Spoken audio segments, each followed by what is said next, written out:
Hello, welcome. I am so excited to talk to you today about how I structure my day for maximum focus. This has been a lifelong struggle for me. My mom thinks I have undiagnosed ADHD. She does too.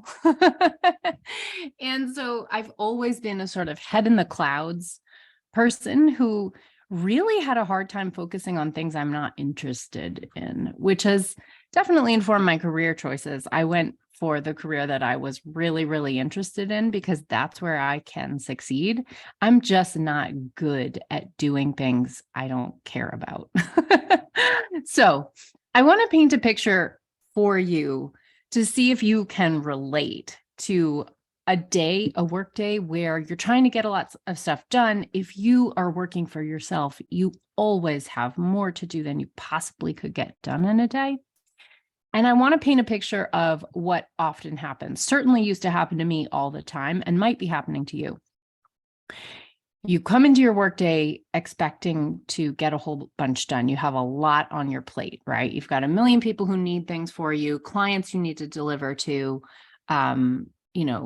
vendors, just various people who need things from you. Plus, you have your own projects you want to work on, right? Often the things that are important in your business are not the things that are urgent in your business. And those important but not urgent things tend to fall way down the list and just not get done for years and years and years. So, do you ever come into your, office, spare bedroom, wherever you work, and start the day by checking your email, maybe even by checking, some internet sites and random clickable content like reading the New York Times, reading going through Instagram? And you open your inbox and a client has a complaint about something. Maybe there's like a refund request or somebody sort of feels upset about some wording you used in an email somewhere. And you suddenly feel in an emotional place, a sort of anxious emotional space. And I don't know about you, but I have studied my own behavior on Instagram. And when I am in an anxious emotional space, that's when my instinct is to open Instagram. I think it's because you're looking for those endorphins of social approval.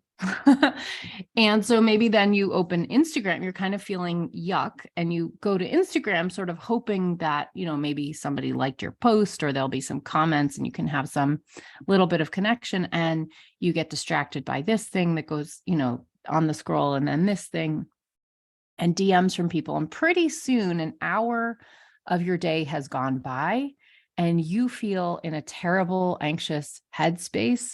And a million people need things from you, and you forgot what your own priorities for the day even were, right? This, to me, is how you can really waste a lot of time in your day. And this is how I used to waste a lot of time.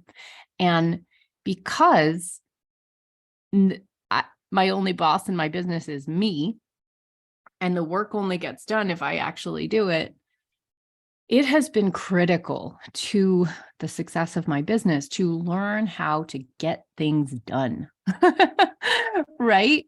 And it's hard. It's especially hard when you're running a business because you literally have more work than you can get done. So if you don't have priorities and you don't have a system, it's just not going to work. All right, so I want this episode to be super, super strategic and helpful for you.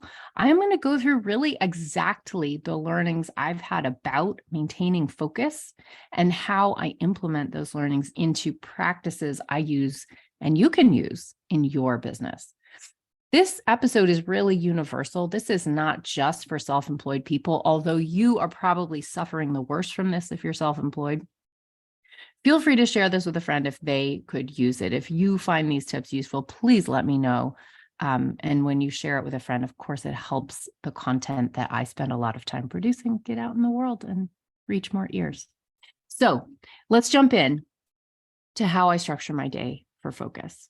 So the summer is a really great time for you to get your head around this too, because this is a time where a lot of us kind of either have big projects we want to get done. If you are a teaching artist or a person who has more time in the summer, then you probably have put off things throughout the year saying like, okay, I'll get to that in the summer. I'll get to that in the summer. And of course, by the time summer rolls around, you're like, cannot possibly get done all the things on that list.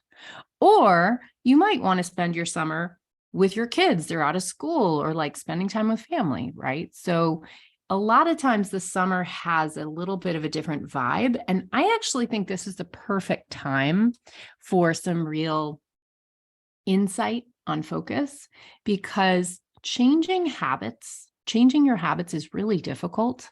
And when you have a shift of circumstance, a shift of rhythm, a shift of schedule, it is the best time to instill a new habit. So maybe this is a good time for you to listen to this episode, because now is a good time to start trying to implement habits that help you more be successful. All right. So I mentioned a couple episodes back, I mentioned I was talking about hiring, my tips for hiring for the first time in your business. And I mentioned that I have done time studies, right? Time studies have an incredible, important role to play when you're hiring, to outline tasks that you spend your day on, how much time they actually take you. And it can help you see where you should hire. But time tracking is also important in order to help you focus. Tracking what you spend your time on in the day and how long things are taking you. It's important to have compassion for yourself as you do this, because a lot of times you're seeing stuff on there that you don't want to see, right? You're seeing bad habits. But it's important to take a cold eye and look at them compassionately and without judgment. Say, okay, do I need to be spending 90 minutes on Instagram every day?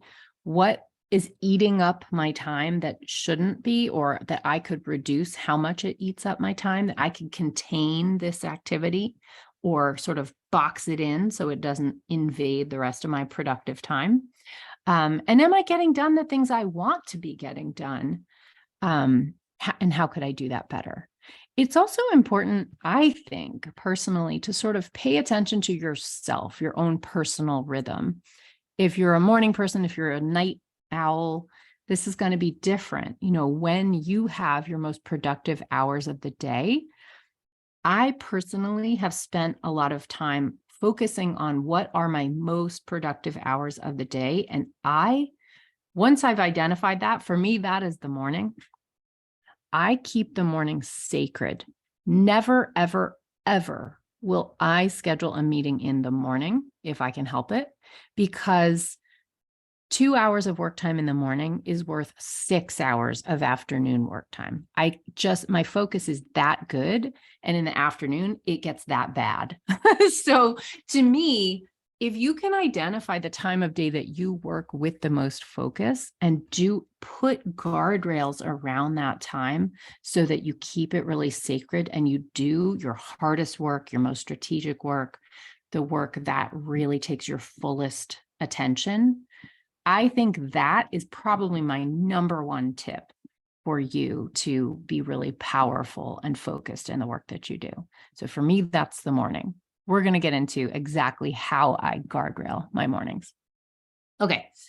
So I did a time study. I've done this several times over several different years, and it's interesting to see how it's changed. Time studies are misery. I hate them. I'm not going to tell you that I think they're fun, but I will tell you that I think they are incredibly valuable and worth it. So here's how to do a time study. I said this a couple episodes in the tips for hiring episode, and it's good for that too. You can use the same time study for both, kill two birds with one stone here. But here's how I recommend doing a time study. Just take a sheet of paper, and you're just going to document just about every 10-minute increment of your time for the day. So maybe once per hour, and you're spending no more than 1 minute every hour.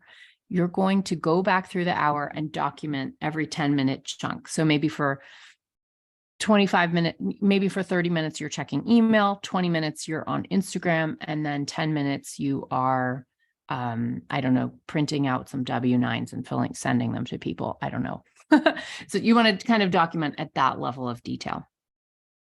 Okay, so that's how I recommend you do the time study. 1 week is the minimum. I do recommend 2 weeks for a really good look at it. All right. So what I discovered when I started doing time tracking for myself, doing a time study, was that there are certain activities that scatter my attention and scatter my focus. Those two activities, the chief culprits, are email and Instagram. So here's how I deal with those two attention scattering items. I basically have tried to corral them so that they take up the minimum amount of my day as possible, because those are two items that just want to leak into everything else. So my whole goal in making my day focused and efficient is keeping email and Instagram from leaking into the rest of my work time. So here's how I do that for email. First of all, and this will horrify some of you, but it really works. I have really trained all of my clients, my staff, everyone who ever interacts with me, that I check email once a day. I know this will horrify a lot of you. There are a lot of you who literally respond to every message within the hour or even immediately. The human brain cannot, it takes you about 20 minutes to refocus when you've been interrupted. So I don't know about you, but you are probably getting an email certainly more than once every 20 minutes, I would think. And so if you are being interrupted that much, you literally will not have any focus time in your day. I take that really seriously. I am more distractible than the average bear, and I'm not capable of pulling my attention back. And I don't know about you, but I have found that when I go through my inbox and sort it, email is other people's to-do list for me. It's not my priorities, it's other people's priorities. I'm not saying those things aren't important, but they aren't what I need to get done in my business.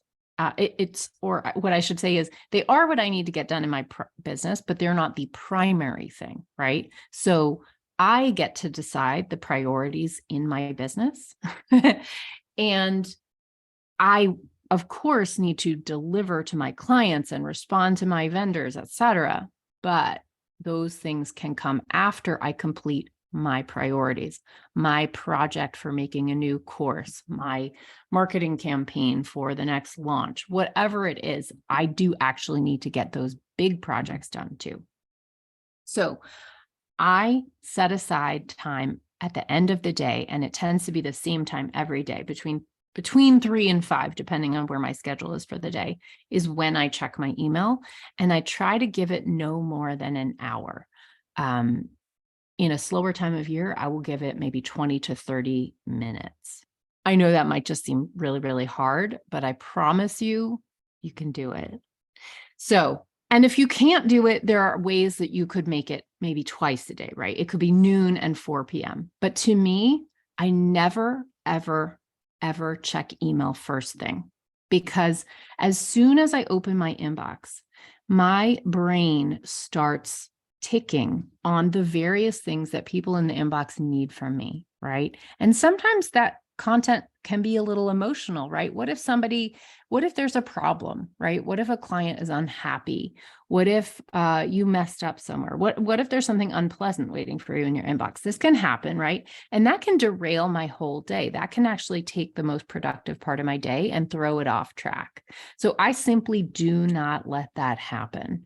I am very disciplined about not opening my email in the morning. I don't touch it until noon or late morning.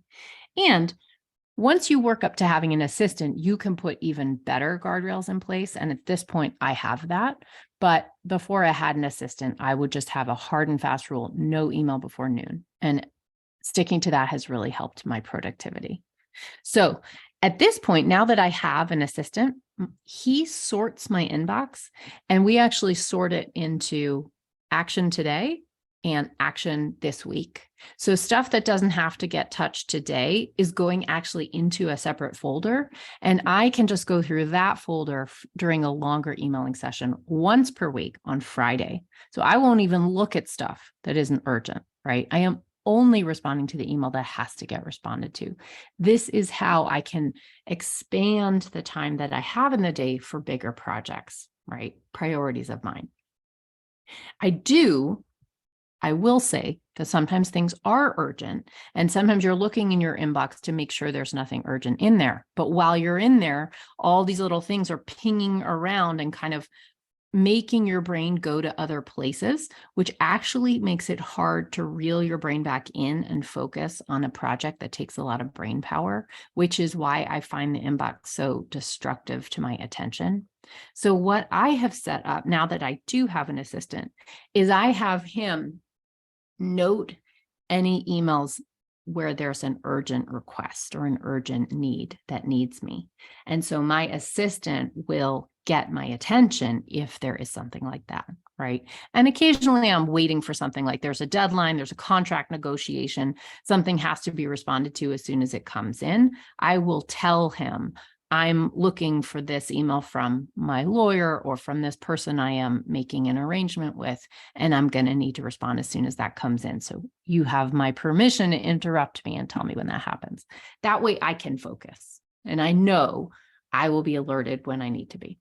Okay, that's a lot on email. That's a lot on email, but I find email to be such a time sink and such an attention waster. It just scatters my attention to the four corners and I can't bring it back in. I actually have paid a lot of attention. I have done like emotional tracking as well in my business, because I'm a very empathetic person, and it really matters to me when when a client feels like they need attention in a certain area, or, somebody's unhappy. It really affects me.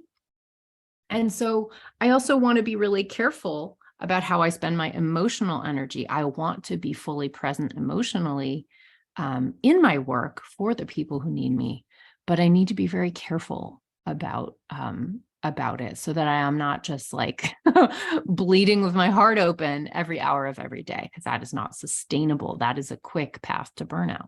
So when I have paid attention to the emotional quality of my day, what I notice is that I feel more tired after I check my email.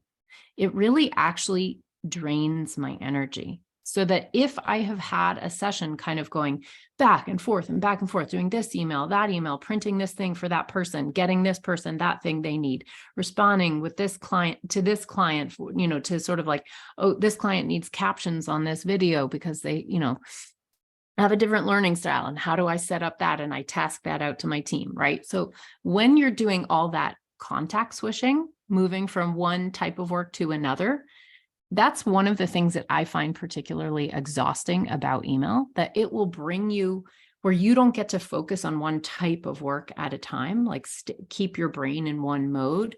Your brain is switching from like client service mode to to pitch mode, to legal mode, to accounting mode, like back and forth doing. So it's like your brain is getting this incredible intense workout. And then when you try to come back and do something that requires your focus, it's gone. Your energy is gone. So this is another reason that I really try hard to corral my email behavior, because email is just exhausting. So this is why I save it for the end of the day, because I want to be at my most powerful when I come into work in the morning.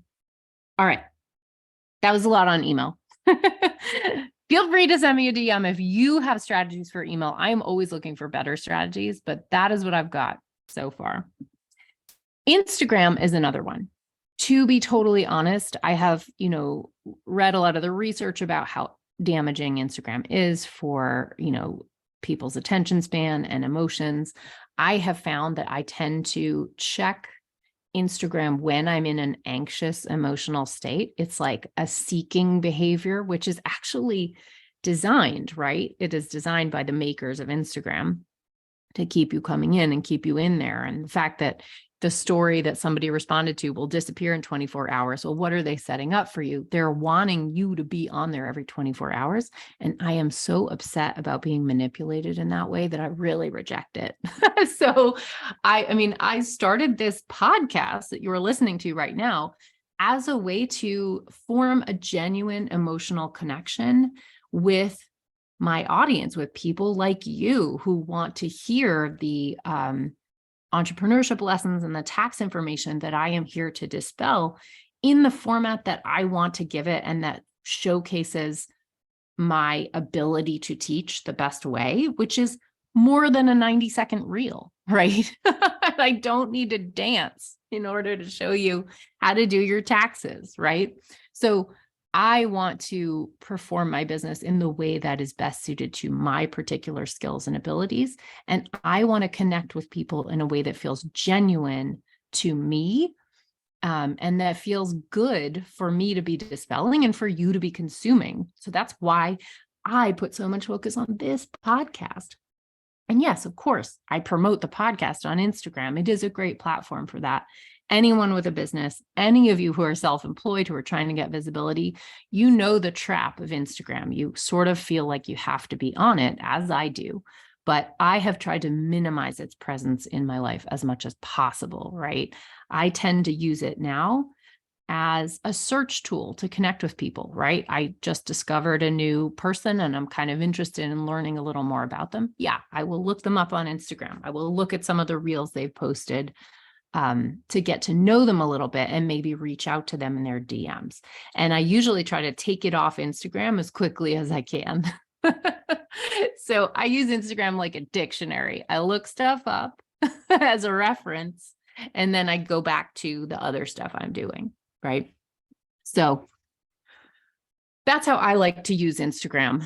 I know it can be really tricky when you are running your business and gaining visibility through it, right? So I'm fully aware of and a part of that conflict, but I do try to reduce the amount of time I'm on it. And I will say this, now that I have an assistant, and this is something that you can hire an assistant to do as well, for just, 2 hours a week, maybe 5 hours a week, this is a great place to start, is I have my assistant post my social media content for me.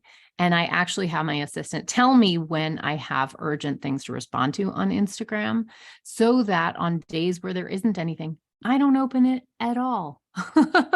This is really helpful to me because Instagram is one of the other things, besides email, that just scatters my attention. It is built to be addictive. It is built to hook you in and keep you on the platform. And I feel so manipulated when I'm on it. I just want to get off and get back to my work. Okay.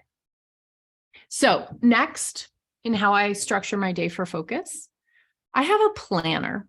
I will, if you get my weekly newsletter, I will send a photograph of this planner out as I talk about this podcast episode, the day that it drops. So I'll send you a picture of this planner, but I like to plan out my big 3 for the day. So I like to just name for myself, what are the big 3 things I want to accomplish today?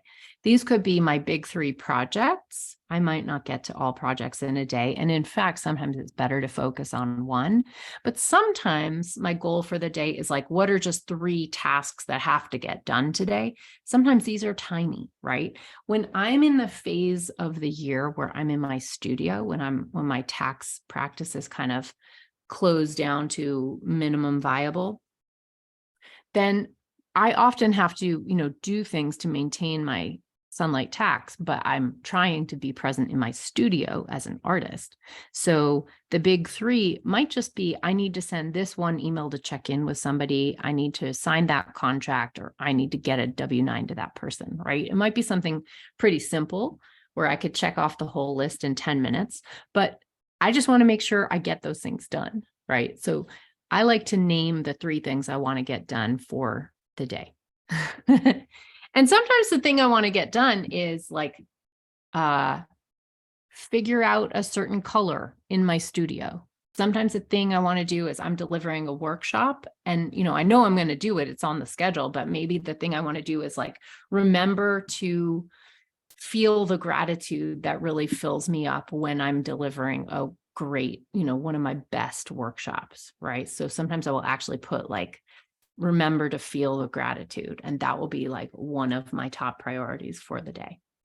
So my big three can really vary a lot, from projects to tiny tasks to like a feeling that I want to have or connect with. But that's what I do. I lay out my big three for the day.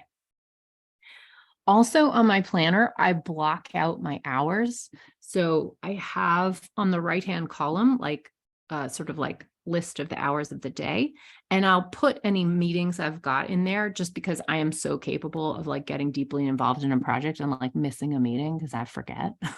So I make sure those things are very clear. And when I say on my planner, I have a paper planner where I do all this stuff. And part of that is I actually really like to get away from my computer and my technology as much as I possibly can. If I could do my whole workday without ever looking at a screen, I would. This is why I do all my consultations over the phone. So I'm talking to people and I don't have a screen in between me. And also, so I'm not captive at my desk. I love to pace. I like to weed my garden while I talk. Sometimes I like to doodle. So it's, to me, I actually find that I can focus better on what somebody is saying. So I can be more present with a client if I can get that wiggly part of myself sort of under control. And that can be through doodling, and that can be through pacing my office or actually walking circles around my house.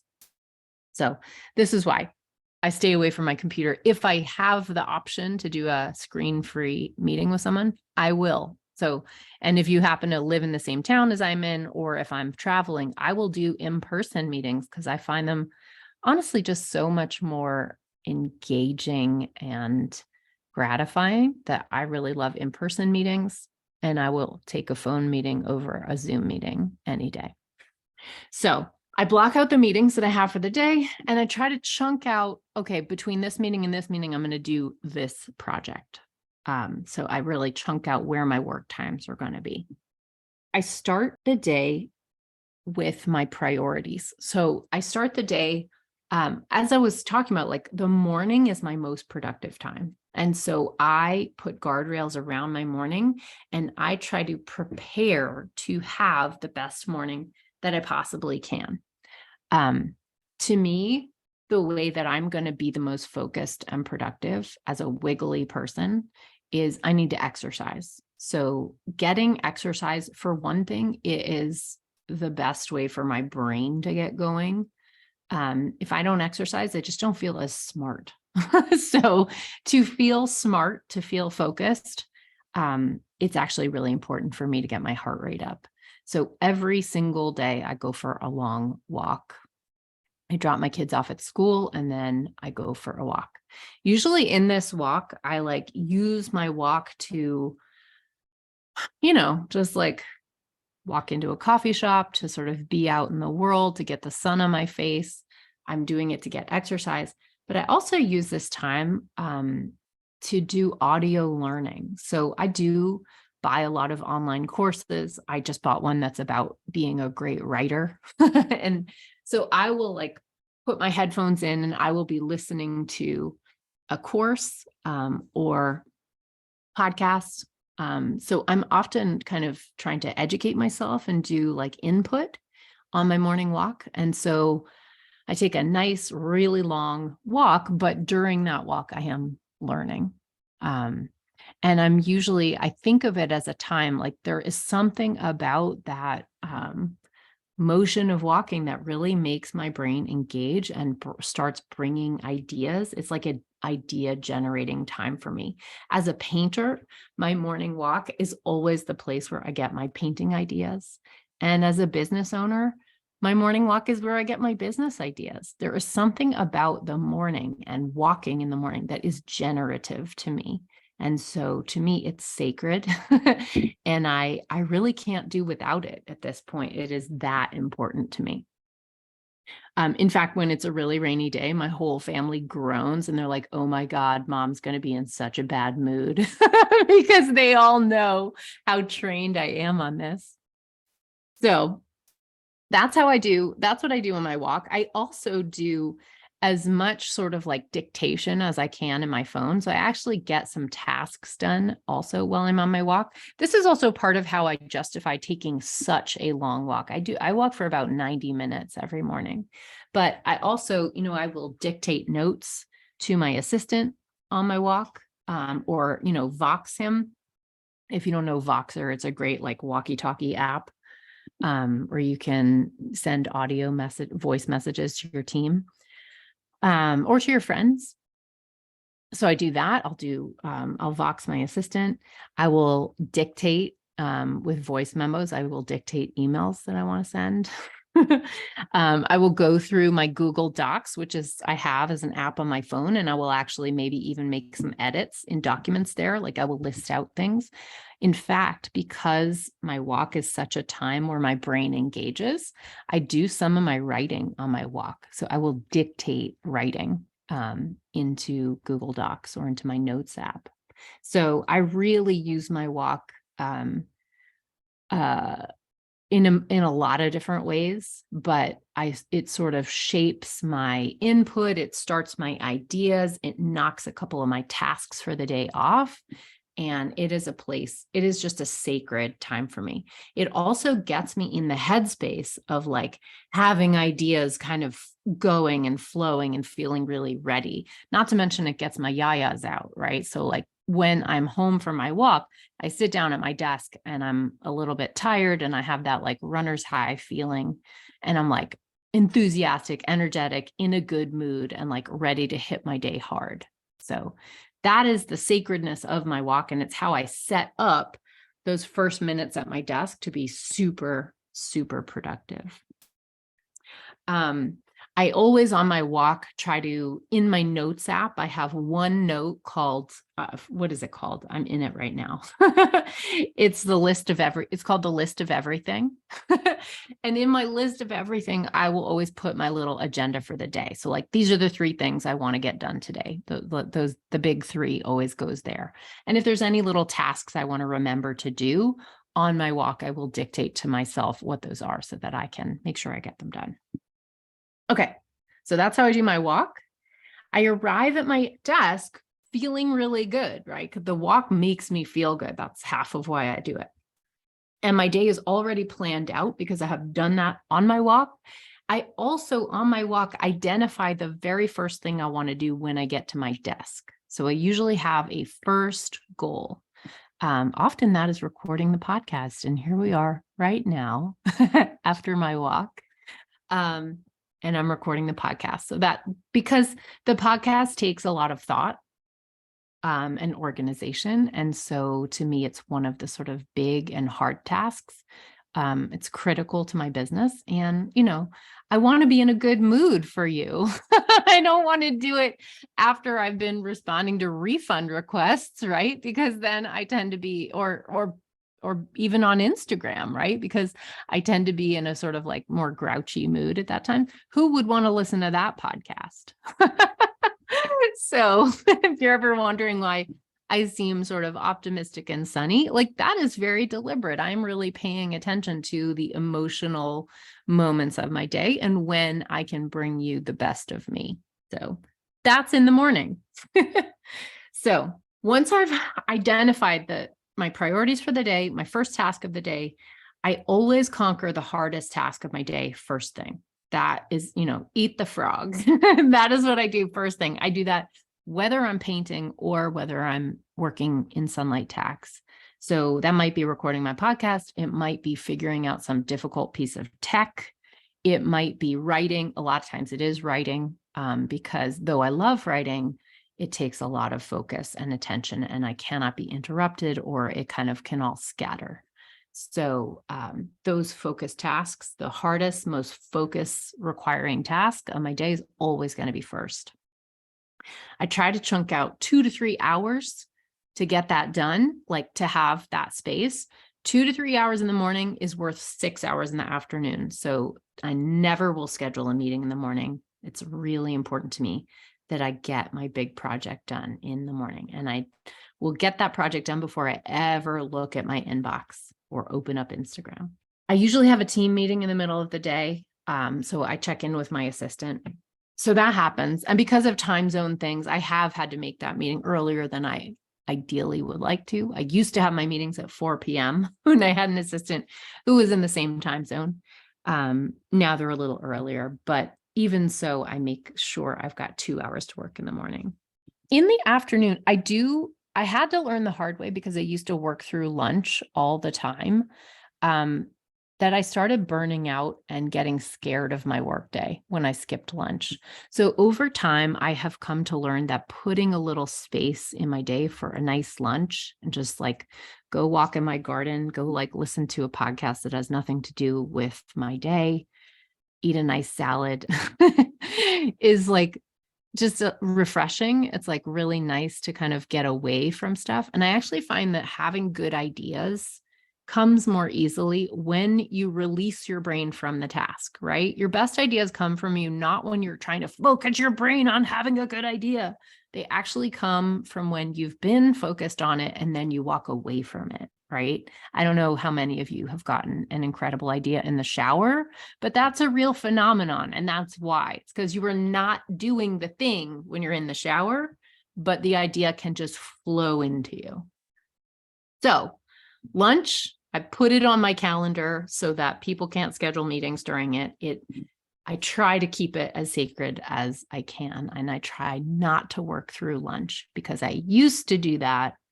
And when I did, I found that although I could have a single day that was very productive, over time, it would eat away at my desire to do the work at all. And I started burning out. So lunch is important. In the afternoon, I don't know about you, but I tend to get a bit of a slump. I think a lot of us do. And so I try to schedule my day so that I can kind of mitigate the slump that I know is pretty natural. If I had to rely on myself during the afternoon slump, I would be pretty likely to just walk away and like not get anything done. Or that would be the time I would start just surfing the internet or scrolling on Instagram and wasting time.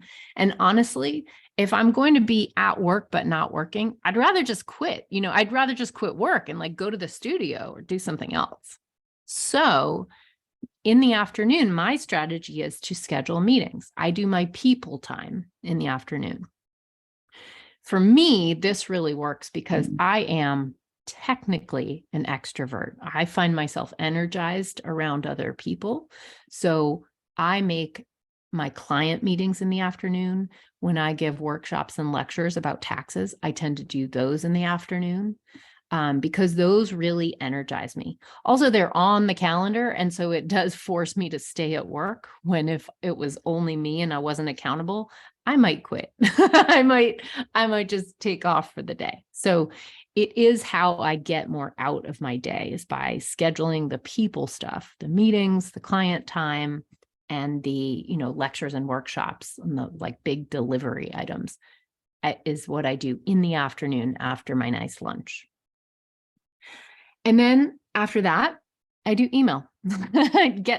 I get to my hour of email. And if I'm totally honest, it's very imperfect. And sometimes I go too far on the side of ignoring my email. But the trade-off is that I get a lot of shit done.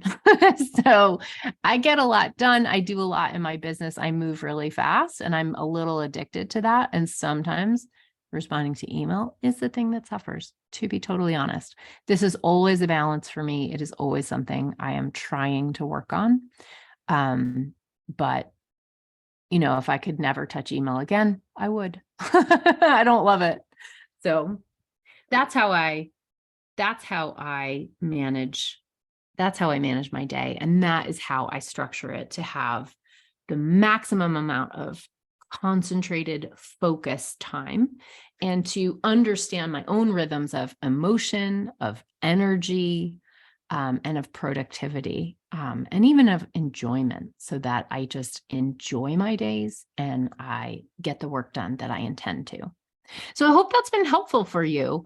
Send me a DM if you had a takeaway from this, if you felt a light bulb go off, if some of this resonates with you, or if you think I'm bananas, maybe you do. I'd love to know. Tell me what you think.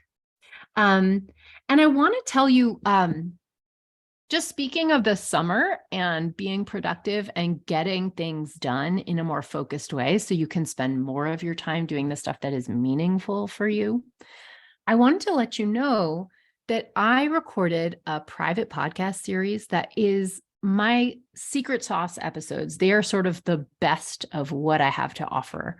They answer some of the most frequent questions that I get in my business.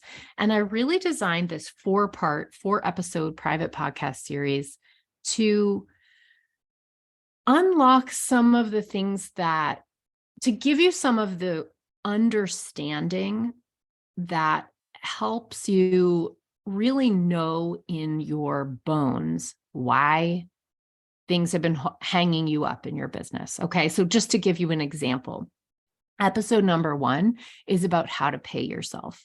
In this episode, I teach you the accounting principle behind what kind of a transaction paying yourself actually is.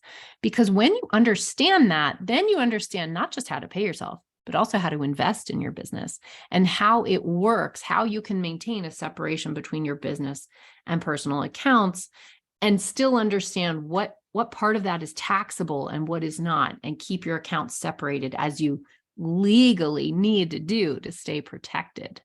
So this episode, the first episode, How to Pay Yourself, is so valuable. And just with a very simple understanding of one piece of accounting information, you will suddenly feel the clouds part, like, oh my God, now I get why we do it this way. And now I understand how to do it, right? So paying yourself is super important, and knowing how to do it properly and legally is also really important. And once you know this, right, it's a 20-minute episode, and then you know it forever. Right? So I am giving you the gold in this private podcast series. These episodes are all my best content like that to get you through these points of understanding in places that I see people get hung up a lot.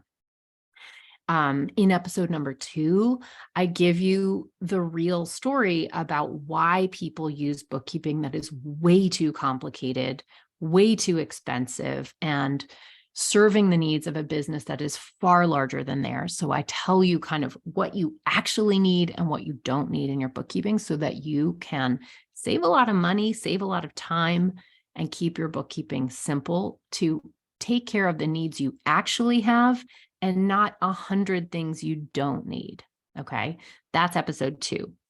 Episode number 3 is about the number 1 way to build your wealth. It is about tax shelters. I teach you why these are a civic good, because ethically, that is what I really care about. These are not scammy things. This is actually something the government set up on purpose to try and help you do a hard thing. And I talk to you about the math behind why they work so well. Because I think a lot of people don't use tax advantage accounts because they don't realize how incredibly powerful they are. So I think a lot of people don't save money for retirement or for healthcare or for their kids' education because they don't realize that there are tools, literally tax incentives built to help make this easier for you. You've never seen anybody lay out the math for you about how it is really possible to do these with less money than you thought. So I lay out that math for you. I lay out why tax shelters exist, why they are good for the world and good for you, and how to do it. And then in the 4th episode, I tie it all together and I show you a tremendous, shocking number that you can achieve in your giant pile of fuck you money when you add all these elements together. And when you sign up for the private podcast, you'll go to go.sunlighttax.com/podcast. So just one more time, that is go.sunlighttax.com/podcast. You'll sign up with your email. And part of the reason there is so that I can send you some carefully crafted emails alongside you listening to the private podcast. These emails I designed as nudges to help bring you along in the content, encourage you to listen, and encourage you to take action. So I have really tried to make this private podcast series something that is going to help you advance in your business and grow your wealth and security and your tax organization so that you can focus on the work that you love because you understand these key items that will make the business side easier and simpler. Okay. I've really put a lot of love into this series. It's a new thing. It's a new venture. I'm really wondering if you like it. So please send me a DM. Tell me, did you join? Do you like it? Could I improve it, and how? I'm really, really interested in your feedback on this private podcast. I think it's going to be awesome for you. I think it's going to really help you get a couple things locked in now in the summer when you've got a little bit more time and freedom, and help you maintain that freedom instead of scrambling to get your taxes organized and your books together and your money saved, right? We can just get you on track with a lot more ease. And that is why I designed it. So if you're interested in these 4 golden nugget private podcast episodes, you're going to go to go.sunlighttax.com/podcast and sign up for the series. You'll get those nudge emails. I think it'll be great. And tell me what you think. I would always love to hear from you. Send me a DM on Instagram @sunlighttax. All right. Thank you so much for joining me today. I hope you go forth and have tremendous focus in your work. Tell me what your big 3 are today, and I will see you on the next one. Bye.